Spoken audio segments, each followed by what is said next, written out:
നമസ്കാരം. മാന്യ പ്രേക്ഷകർക്ക് ജ്യോതിഷവിധിയിലേക്ക് സ്വാഗതം.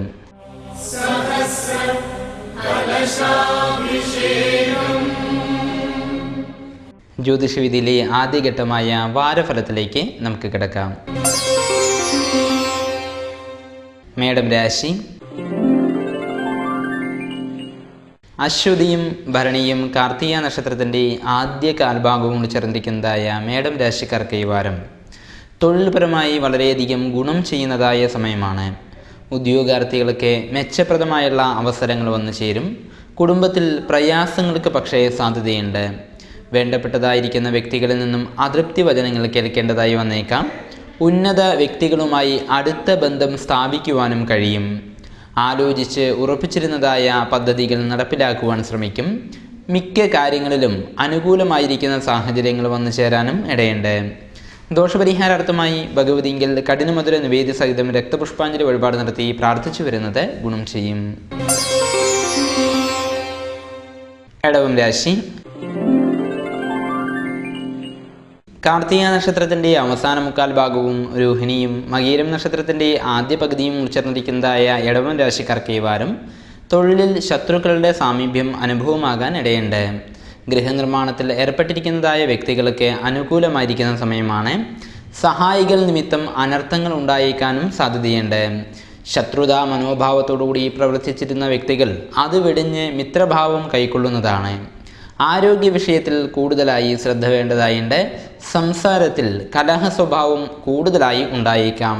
വിദ്യാർത്ഥികൾക്ക് ദോഷം ചെയ്യുന്നതായിരിക്കുന്ന സമയമാണ് ഈ വാരം. വിവാഹാദി കാര്യങ്ങളിൽ തീരുമാനങ്ങളാകുവാനും ഇടയുണ്ട്. ദോഷപരിഹാരാർത്ഥമായി ശിവങ്കിൽ പിൻവിളക്ക് വഴിപാട് നടത്തി പ്രാർത്ഥിച്ചു വരുന്നത് ഗുണം ചെയ്യും. മിഥുനം രാശി. മകയിരം നക്ഷത്രത്തിൻ്റെ അവസാന പകുതിയും തിരുവാതിരയും പുണർദം നക്ഷത്രത്തിൻ്റെ ആദ്യ മുക്കാൽ ഭാഗവും ഉൾച്ചേർന്നിരിക്കുന്നതായ മിഥുനം രാശിക്കാർക്ക് ഈ വാരം കുടുംബത്തിൽ നിലനിന്നിരുന്നതായ അസ്വസ്ഥതകളൊക്കെ കുറവ് ലഭിക്കും.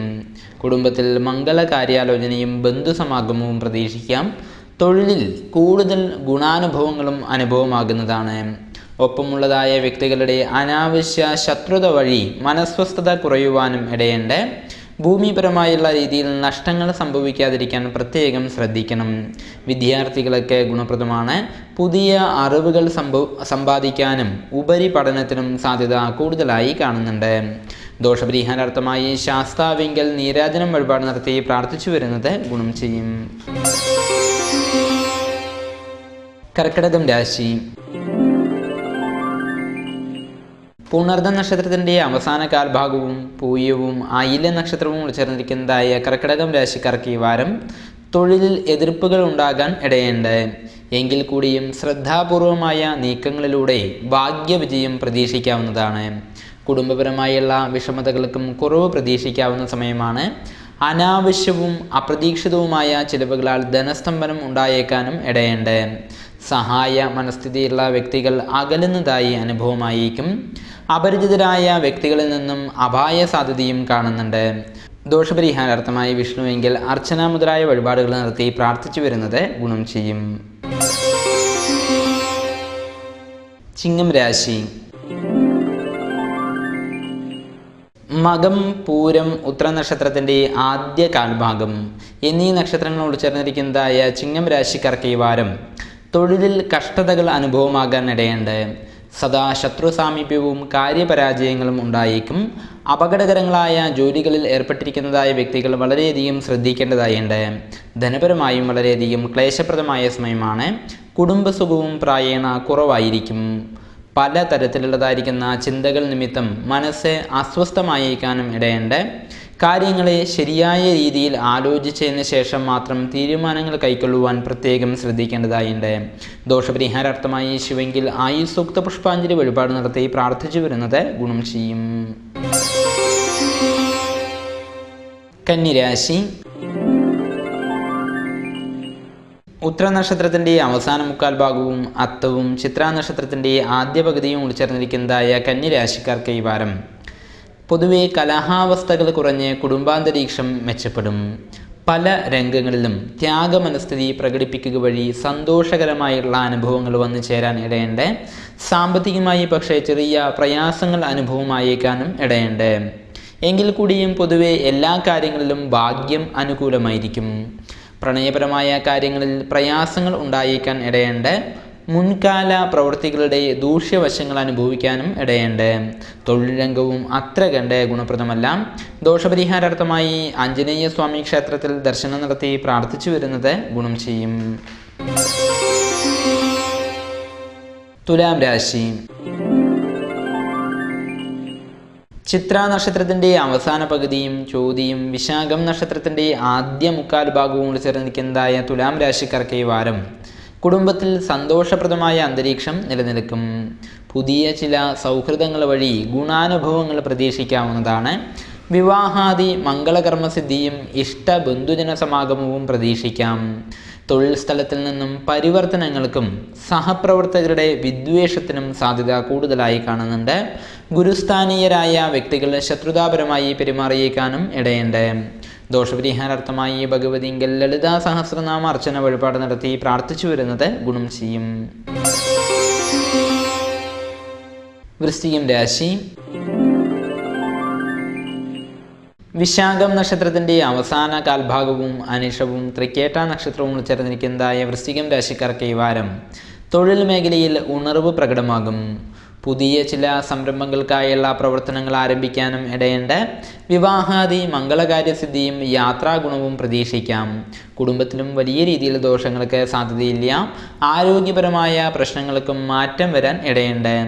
നാൽക്കാലികളാലോ ഇഴജന്തുക്കളാലോ ഉപദ്രവങ്ങൾ ഉണ്ടാകാനും ഇടയുണ്ട്. കൃഷിഭൂമികൾ സമ്പാദിക്കാനും ഇടവരും. പുണ്യസ്ഥല ക്ഷേത്രങ്ങളിൽ ദർശനം നടത്തുവാനും സാധ്യതയുണ്ട്. ദോഷപരിഹാരാർത്ഥമായി ഭഗവതിങ്കൽ അർച്ചന മുതലായ വഴിപാടുകൾ നടത്തി പ്രാർത്ഥിച്ചു വരുന്നത് ഗുണം ചെയ്യും. ധനുരാശി. മൂലം, പൂരാടം, ഉത്രാടം നക്ഷത്രത്തിൻ്റെ ആദ്യ കാൽഭാഗം എന്നീ നക്ഷത്രങ്ങൾ ഉൾച്ചേർന്നിരിക്കുന്നതായ ധനുരാശിക്കാർക്ക് ഈ വാരം തൊഴിൽ മേഖലയിൽ വലിയ ദോഷങ്ങൾക്ക് സാധ്യതയില്ലെങ്കിൽ കൂടിയും സാമ്പത്തികമായി ക്ലേശങ്ങൾ അനുഭവിക്കാൻ ഇടയുണ്ട്. അപകീർത്തികൾക്കും ശിക്ഷണ നടപടികൾക്കും സാധ്യതയുണ്ട്. കുടുംബപരമായി വലിയ രീതിയിൽ ദോഷങ്ങളില്ലെങ്കിൽ കൂടിയും അർഹമായി പെട്ടെന്ന് കിട്ടാനിരുന്ന വസ്തുക്കൾ നഷ്ടപ്പെടാൻ ഇടയുണ്ട്. വ്യക്തികളുടെ ദുഷ്പ്രയോഗത്തിന് ഇരയാകാനും സാധ്യതയുണ്ട്. ആരോഗ്യാവസ്ഥ ശ്രദ്ധിക്കണം. വിഷമകരങ്ങളായ സംഭവങ്ങൾ പലതും സഹിക്കേണ്ടതായും വന്നേക്കും. ദോഷപരിഹാരാർത്ഥമായി വിഷ്ണുവെങ്കിൽ പാൽപ്പായസം വഴിപാട് നടത്തി പ്രാർത്ഥിച്ചു വരുന്നത് ഗുണം ചെയ്യും. മകരം രാശി. ഉത്രാട നക്ഷത്രത്തിൻ്റെ അവസാന മുക്കാൽ ഭാഗവും തിരുവോണവും അവിട്ട നക്ഷത്രത്തിൻ്റെ ആദ്യ പകുതിയും ഉൾച്ചേർന്നിരിക്കുന്നതായ മകരം രാശിക്കാർക്ക് ഈ വാരം കർമ്മരംഗം ക്ലേശരഹിതമായി മുന്നോട്ട് നീങ്ങും. മേലാധികാരികളുടെ പ്രശംസയ്ക്കും സഹപ്രവർത്തകരുടെ അംഗീകാരത്തിനും സാധ്യതയുണ്ട്. കുടുംബത്തിലും ഐശ്വര്യപൂർണമായ അനുഭവങ്ങൾ ഉണ്ടാകാം. സഹോദര സ്ഥാനീയരായിരിക്കുന്ന വ്യക്തികളിൽ നിന്നും വഞ്ചനാപരമായുള്ള പെരുമാറ്റങ്ങൾ ഉണ്ടാകുവാനും ഇടയുണ്ട്. കടൽ മാർഗം സഞ്ചരിക്കുന്നതിന് വഴിയൊരുങ്ങും. തെറ്റായ പ്രവൃത്തികളിൽ നിന്നും പരമാവധി ഒഴിഞ്ഞു മാറി നിൽക്കുവാൻ പ്രത്യേകം ശ്രദ്ധിക്കണം. ദോഷപരിഹാരാർത്ഥമായി വിഘ്നേശ്വര സ്വാമി ക്ഷേത്രത്തിൽ ദർശനം നടത്തി പ്രാർത്ഥിച്ചു വരുന്നത് ഗുണം ചെയ്യും. കുംഭം രാശി. അവിട്ടം നക്ഷത്രത്തിൻ്റെ അവസാന പകുതിയും ചതയവും പൂരുരുട്ടാതി നക്ഷത്രത്തിൻ്റെ ആദ്യ മുക്കാൽ ഭാഗവും ഉൾച്ചേർന്നിരിക്കുന്നതായ കുംഭം രാശിക്കാർക്ക് ഈ വാരം തൊഴിൽപരമായി മുന്നേറ്റങ്ങൾ ഉണ്ടാകാമെങ്കിൽ കൂടിയും പലവിധ പ്രയാസങ്ങൾക്കും സാധ്യതയുണ്ട്. കുടുംബപരമായും അത്ര കണ്ട് അനുകൂലമല്ലാത്തതായിരിക്കുന്ന സമയമാണ്. കുടുംബജന വിദ്വേഷവും സദാ കലഹ സ്വഭാവവും ഉണ്ടാകും. അതിനാൽ തന്നെ കുടുംബത്തിൽ വളരെയധികം പ്രയാസങ്ങൾ ഉണ്ടാകുവാനും ഇടയുണ്ട്. അതിനാൽ ക്ഷമയോടുകൂടി മുന്നോട്ട് നീങ്ങുവാനും പെരുമാറുവാനും ശ്രമിക്കണം. വാസസ്ഥാനത്തിന് മാറ്റവും ധനനഷ്ടവും ഉണ്ടായേക്കാം. മറ്റുള്ളവരുടെ തെറ്റായുള്ള ഉപദേശങ്ങൾ സ്വീകരിക്കുക വഴി കാര്യപരാജയം ഉണ്ടാകുവാനും ഇടയുണ്ട്. വിദ്യാഭ്യാസത്തിലും പലതരത്തിലുള്ളതായിരിക്കുന്ന തടസ്സങ്ങൾ വന്നു ചേരാൻ സാധ്യതയുണ്ട്.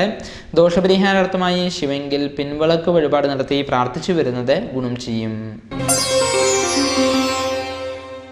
മീനം രാശി. പൂരൂരുട്ടാതി നക്ഷത്രത്തിൻ്റെ അവസാന കാൽഭാഗവും ഉത്രട്ടാതിയും രേവതി നക്ഷത്രവും ഉൾച്ചേർന്നിരിക്കുന്നതായ മീനം രാശിക്കാർക്ക് ഈ വാരം കുടുംബപരമായുള്ള പ്രശ്നങ്ങൾക്ക് പരിഹാരം കാണുവാൻ കഴിയും.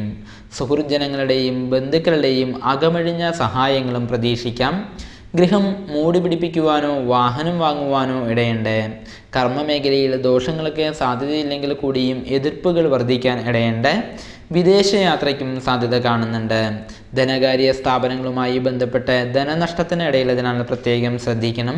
പക്ഷി മൃഗാദികളിൽ നിന്ന് ഉപദ്രവത്തിനും ഇടയുണ്ട്. ദോഷപരിഹാരാർത്ഥമായി ഭഗവതിങ്കിൽ ഭാഗ്യസൂക്ത പുഷ്പാഞ്ജലി വഴിപാട് നടത്തി പ്രാർത്ഥിച്ചു വരുന്നത് ഗുണം ചെയ്യും.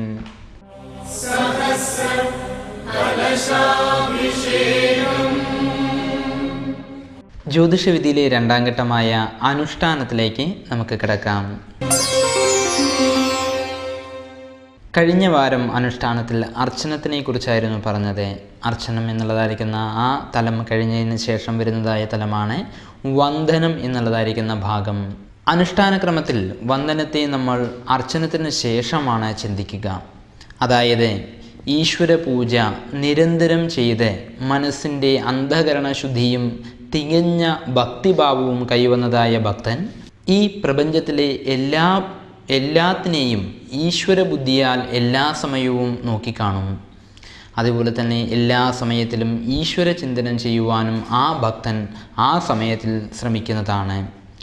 സർവശക്തിമാനായ ഭഗവാന് മുമ്പിൽ സദാസമയവും വന്ദിക്കുക, അദ്ദേഹത്തെ സങ്കല്പിച്ച് ആരാധിച്ചു വരുന്നതായ ക്ഷേത്രങ്ങളിലും മറ്റും എന്നും വന്ദിക്കുക എന്നുള്ളതെല്ലാം തന്നെ വന്ദനം എന്നുള്ള ആ തലത്തിൽ വരുന്നതാണ്.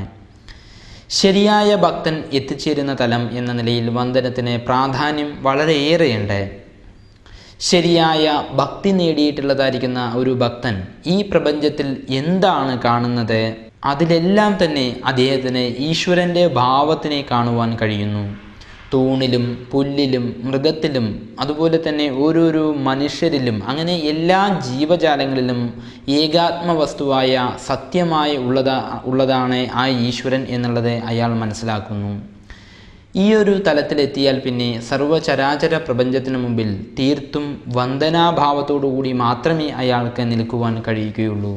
അതുപോലെ തന്നെ ഈ വിചിത്രമായ പ്രപഞ്ചരചനയുടെ രഹസ്യങ്ങളെയും അതിൻ്റെ മഹത്വങ്ങളെയും മനസ്സിലാക്കിയിരിക്കുന്ന ഒരു ഭക്തനെ എന്തിനെ കണ്ടാലും സർവേശ്വരൻ്റെ സ്മൃതിയെയാണ് ഓർമ്മ വരിക.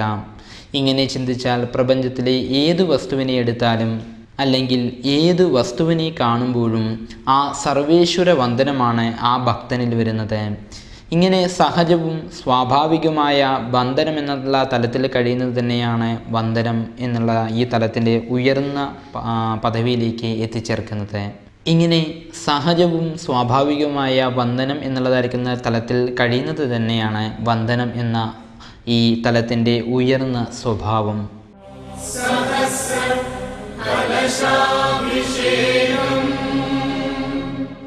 ജ്യോതിഷവിധിയിലെ മൂന്നാം ഘട്ടമായ ഔഷധിയിലേക്ക് നമുക്ക് കിടക്കാം. ഈ വാരം ഔഷധിയിൽ തെച്ചിയെക്കുറിച്ചാണ് പറയുന്നത്. റൂബിയേസി എന്ന സസ്യകുടുംബത്തിലെ അംഗമാണ് തെച്ചി. കുട്ടികളിൽ ഉണ്ടാകുന്നതായ ചൊറി, ചിരങ്ങി മുതലായുള്ള ശിശുരോഗങ്ങൾക്കെല്ലാം തന്നെ വളരെയധികം ഫലപ്രദമാണ് തെച്ചി. തെച്ചിയെ തെറ്റി എന്നും ചെത്തി എന്നും എല്ലാം തന്നെ നാട്ടിൽ വിളിക്കാറുണ്ട്. ചുവപ്പ്, മഞ്ഞ, ഇളം നീലലോഹവർണം എന്നിങ്ങനെ 3 തരം തെച്ചികളെ പൂവിൻ്റെ നിറമനുസരിച്ച് വർഗീകരിക്കുന്നുണ്ട്. സുഗന്ധ തൈലം, ടാനിൻ, കൊഴുപ്പ്, പുളിരസമുള്ളതായ ഒരു ഘടകം, ഓർഗാനിക് അമ്ലം, രഞ്ജഘടകം എന്നിവ തെച്ചിയിലുണ്ട്. കഷായ തിക്തരസവും ലഘുഗുണവും ശീതവീര്യവും വിഭാഗത്തിൽ കടുവുമാണ് തെച്ചി. ആമാശയ രോഗങ്ങൾ, വ്രണമുറിവുകൾ എന്നിവയ്ക്ക് ഉത്തമമാണ് തെച്ചി. ചിരങ്ങ്, തീക്കരപ്പൻ എന്നിവ മാറാൻ തെച്ചിപ്പൂവ്, ചെമ്പരത്തിപ്പൂവ് എന്നിവ മന്ദാഗ്നിയിൽ മോരിൽ പുഴുങ്ങി അരച്ച് ചിരങ്ങുകളിൽ തേച്ച് പിടിപ്പിക്കുന്നത് വളരെയധികം ഫലപ്രദമാണ്. അതുപോലെ തന്നെ തെച്ചിപ്പൂവ് അരച്ച് വെളിച്ചെണ്ണയിൽ കാച്ചി പുരട്ടിയാലും തെച്ചിയിലിട്ട് തിളപ്പിച്ച വെള്ളത്തിൽ കുളിപ്പിച്ചാലും നല്ല ഫലം ലഭിക്കാറുണ്ട്. തെച്ചിയുടെ പൂക്കൾ വെയിലത്ത് വെച്ച് ഉണക്കിപ്പൊടിച്ച് അരിപ്പൊടിയിൽ ചേർത്ത് ആവിയിൽ പലഹാരമുണ്ടാക്കി കൊടുത്താലും ഗുണം ചെയ്യും. വിസർപ്പത്തിന് പ്രധാനമായി ഉപയോഗിക്കുന്ന പാരന്ത്യമൂലവൽക്കരാതിഘൃതത്തിലെ പ്രധാന ഘടകം തെച്ചിയാണ്. തെച്ചിപ്പൂവ്, തെച്ചിയുടെ വേര്, പച്ചമഞ്ഞൾ, പുളിയാറില, തൃത്താവ്, തുമ്പവേര്, പിച്ചകത്തിൻ്റെ ഇല, കടുക്ക എന്നിവ അരക്കഴഞ്ച് വീതം എടുത്ത് കൽക്കണ്ടം ചേർത്ത് നെയ്യ് കാച്ചി സേവിക്കുന്നത് ആമാശയവ്രണത്തിന്, അതായത് അൾസറിന് വളരെയധികം ഫലപ്രദമാണെന്ന് സഹസ്രയോഗം നിർദ്ദേശിക്കുന്നുണ്ട്. തെച്ചിയുടെ വേരിൻ്റെ തൊലി അരച്ച് കുറച്ചുനാൾ തുടർച്ചയായി ലേപനം ചെയ്താൽ മുഖക്കുരുവിൻ്റെ പാടുകൾ മാഞ്ഞുപോകും. അതിസാരം, ഗ്രഹണി എന്നിവ മാറാൻ 10 ഗ്രാം തെച്ചിവേരും 1 കുരുമുളകും ചേർത്ത് അരച്ചെടുത്ത് മോരിലോ വെള്ളത്തിലോ ചേർത്ത് 2 നേരം തുടർച്ചയായി 2-3 ദിവസം കഴിക്കുന്നതും ഫലപ്രദമാണെന്ന് നാദകർണി അഭിപ്രായപ്പെടുന്നുണ്ട്.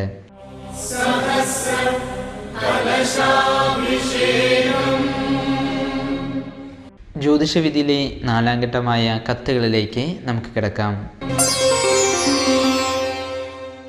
ഈ ആഴ്ച തൃപ്പാളൂരിൽ നിന്നുമാണ് നമുക്ക് എഴുത്ത് വന്നിരിക്കുന്നത്.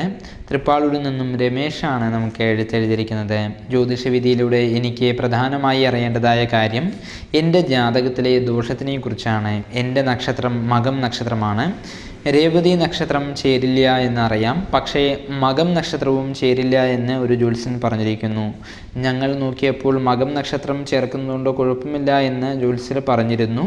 ഇതിലേതാണ് സത്യം എന്നുള്ളതാണ് ചോദിച്ചിരിക്കുന്നത്. ഒപ്പം തന്നെ എൻ്റെ ജാതകത്തിൽ എത്ര ദോഷമുണ്ടെന്ന് പറഞ്ഞു തരണം, ഇപ്പോൾ വിവാഹത്തിന് അനുകൂലമായിരിക്കുന്ന സമയമാണോ എന്നെല്ലാം അറിയണം എന്നുള്ളതാണ് പ്രധാനമായിട്ടും പറഞ്ഞിരിക്കുന്നത്. രമേശിൻ്റെ ജാതകപ്രകാരം പ്രധാനമായുള്ള ചോദ്യം പറഞ്ഞിരിക്കുന്നത്